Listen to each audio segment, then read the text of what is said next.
이사야 선지자는 우시야 왕이 죽던 해에 한 가지 환상을 보게 됩니다. 1절의 말씀입니다.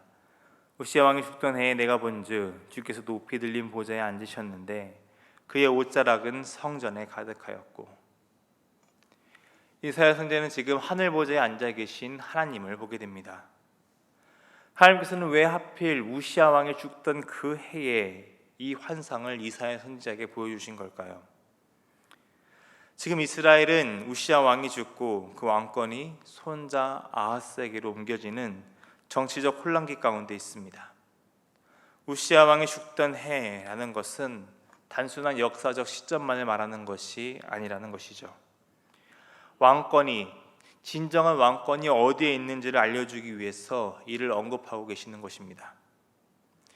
유다의 왕이 죽었죠. 하지만 이스라엘 백성의 왕의 부재를 뜻하는 것은 아닙니다.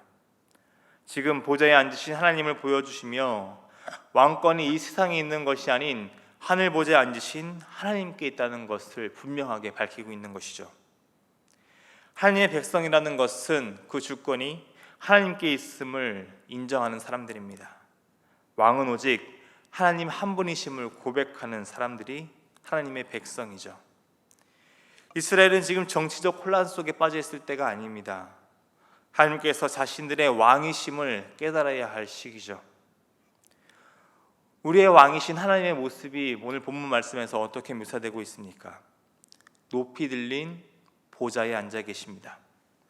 무한한 능력과 온 우주를 다스리시는 하나님의 왕권을 표현하고 있는 것이죠.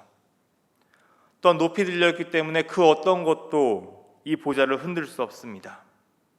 흔들리지 않는 절대적인 왕권, 그 왕권이 하나님께 있다는 것이죠. 이런 하나님의 영광과 권능이 얼마나 무한하고 큰지 그 옷자락의 옷의 끝부분 장식인 옷자락만으로도 성전에 가득 차게 됩니다. 이 절에서 4절을 보면 이제 이사야 선지자는 그 시선을 하나님 보좌에서 그 보좌 주위로 향하게 됩니다. 그 보좌 주위를 보니 특별한 존재 하나가 나옵니다. 스랍이라는 존재인데요, 이사야 6장에서만 천상적인 존재로 특별하게 묘사됩니다. 하나님을 보시는 이들의 모습을 묘사할 때 세 쌍의 날개가 있다고 하는데 그중 한 쌍의 날개로만 날고 있습니다. 나머지 두 쌍은 하나는 얼굴을, 하나는 발, 즉 하체를 가리고 있습니다. 하나님을 아주 가까이 보시는 존재로 묘사되고 있지만 거룩하신 하나님 앞에 이들조차 자신의 생명을 지키기 위해 온몸을 가리고 있죠. 거룩하시고 거룩하신 하나님 앞에 이들 또한 조심하게 그런 경외의 모습으로 하나님을 섬기고 있는 것입니다. 그들은 그렇게 하나님을 모시면서 하나님의 거룩하심을 찬양합니다. 3절의 말씀입니다. 서로 불러 이르되 거룩하다 거룩하다 거룩하다 만군의 여호와여 그의 영광이 온 땅에 충만하도다 하더라. 하나님의 거룩하심을 찬양하는 말씀은 성경 곳곳에서 찾아볼 수 있습니다. 하지만 이렇게 이를 3창으로 거룩하다 거룩하다 거룩하다라고 표현한 곳은 이사야 6장 3절이 유일합니다. 하나님의 거룩하심을 최상급으로 표현하며 하나님의 왕되심을, 그리고 하나님의 영광을 온 힘을 다해 찬양하고 있는 것이죠. 그 찬양 소리가 얼마나 큰지 4절을 보면 문지방 터가 요동할 정도라고 이야기하고 있습니다. 온 땅에 충만한 하나님의 영광과 온 우주를 다스리시는 하나님의 왕권을 찬양하는 모습을 보며 이사야의 마음은 어떠했을까요? 이스라엘은 지금 혼란의 시기를 겪고 있습니다. 불안한 후계와 정치 상황, 그리고 어렵기만 한 국제 정서 속에서 아마 한 치 앞도 알 수 없는 안개 속을 걷는 그런 기분이 들었을 것입니다. 없음의 시간을 보내는 것 같은 상황 속에서 하나님께서는 분명하게 이야기하고 계시죠. 하나님은 단 한순간도 그들 곁에 없으신 적이 없다. 이스라엘의 참 왕이신 하나님께서는 단 한순간도 부재한 적이 없으시다고 이야기합니다. 신실하신 하나님께서는 하늘 보좌에 앉으셔서 당신의 백성들을 다스리고 보호하고 계셨죠. 그러나 이스라엘이 스스로 없음의 자리로 나아갔습니다. 왕이신 하나님을 없다고 느끼며 사사기사의 결론과 같이 스스로 자기들이 옳은 대로 살아가는 죄의 자리로 나아갔습니다. 그러니 걱정투성이죠. 항상 위기의 상황을 마주합니다. 거룩하시고 전능하신 왕이 계심에도 불구하고 스스로 그 자리를 박차고 나와서 자처하는 어려움 속에 처해서 스스로 고통받고 스스로 위기 상황 속에 빠졌습니다. 이 얼마나 어리석은 상황입니까? 만왕의 왕이신 하나님께서, 우리 하나님께서 우리와 함께 하시는데 그 자리를 박차고 떠나 나왔으니 말입니다. 이사야 선지자는 이렇게 만왕의 왕이신 하나님을 갑작스럽게 만나게 됩니다. 그때 어떤 반응을 보입니까? 본문 5절의 말씀입니다. 그때 내가 말하되 화로다 나여 망하게 되었도다. 나는 입술이 부정한 사람이요 나는 입술이 부정한 백성 중에 거주하면서 만군의 여호와이신 왕을 배웠음이로다 하였더라. 만군의 왕이신 하나님을 만나고 죽음을 경험합니다. 마치 사사기에서 여호와의 사자를 보고 반드시 죽을 것이라고 고백했던 삼손의 아버지 마노아와 같이, 그리고 예수님의 주되심을 깨닫고 무릎을 꿇고 나는 죄인이니까 떠나달라고 부탁했던 베드로의 고백과 같이 죄인이라는 실존을 경험하면서 거룩하신 하나님 앞에 두려워 떨며 죽음을 이야기하죠. 앞서 말했던 그 스랍들조차 하나님 앞에서, 하나님의 거룩하심 앞에 설 때 자신 스스로를 가리고 있었습니다. 그런데 자신은 거룩한 하나님 앞에 그대로 노출되게 된 것이죠. 그러면서 이렇게 고백합니다. 나는 입술이 부정한 사람이요 나는 입술이 부정한 백성 중에 거주한 자라고 이야기하죠. 부정한 자. 하나님 앞에 선다면 결단코 죽음을 맞이할 수밖에 없는 자신의 그 모습을 보면서 자신의 죄를 하나님 앞에 고백합니다. 율법에 따르면 부정한 사람이나 물건에 접촉하게 되면 그 사람도 역시 부정하다고 여깁니다. 지금 이스라엘은 하나님 앞에 부정한 상태이죠. 하나님을 떠나고 죄의 자리로 나아갔습니다. 왕이신 하나님을 거절하고 죄의 자리에 거리낌 없이 나아가는 자들이 되었죠.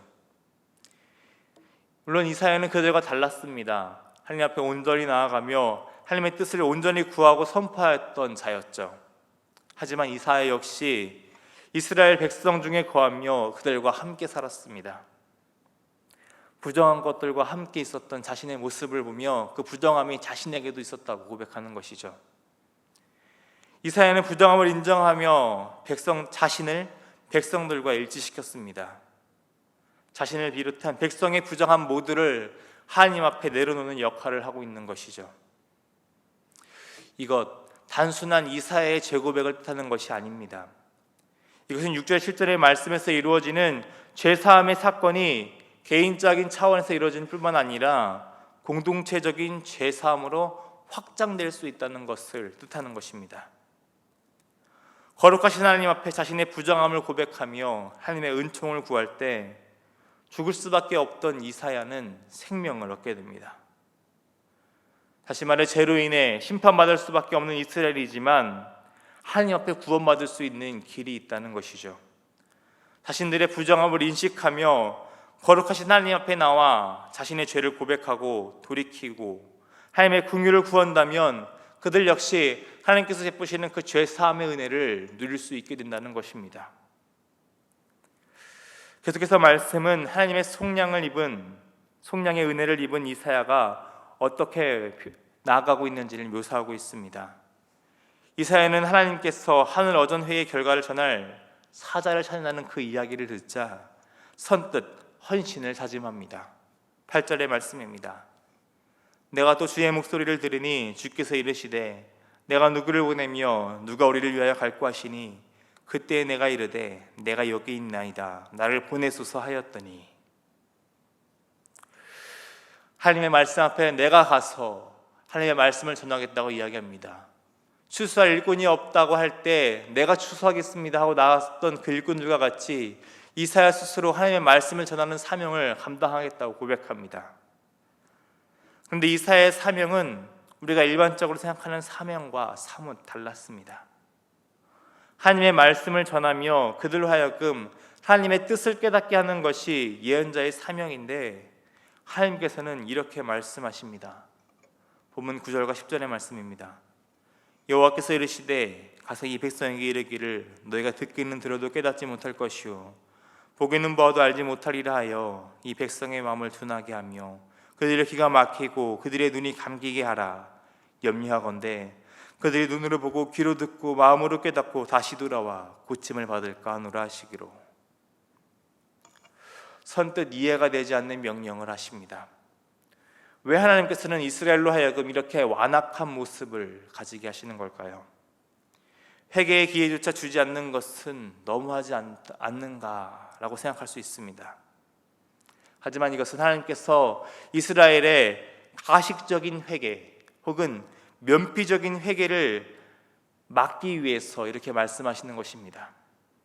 그들이 마땅히 당해야 할 심판이 있습니다.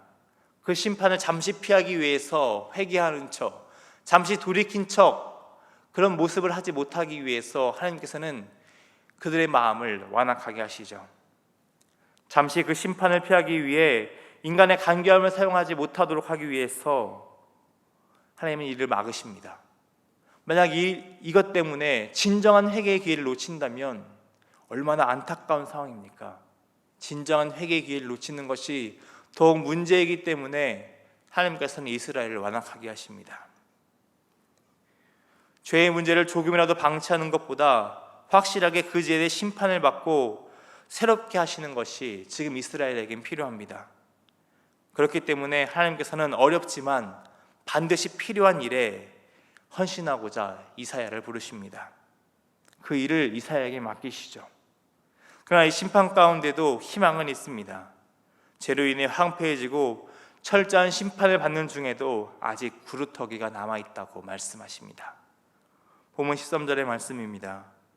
그 중에 10분의 1이 아직 남아있을지라도 이것도 황폐하게 될 것이나 밤나무와 상수리나무가 배임을 당하여도 그 구루터기는 남아있는 것 같이 거룩한 씨가 이 땅에 구루터기니라 하시더라.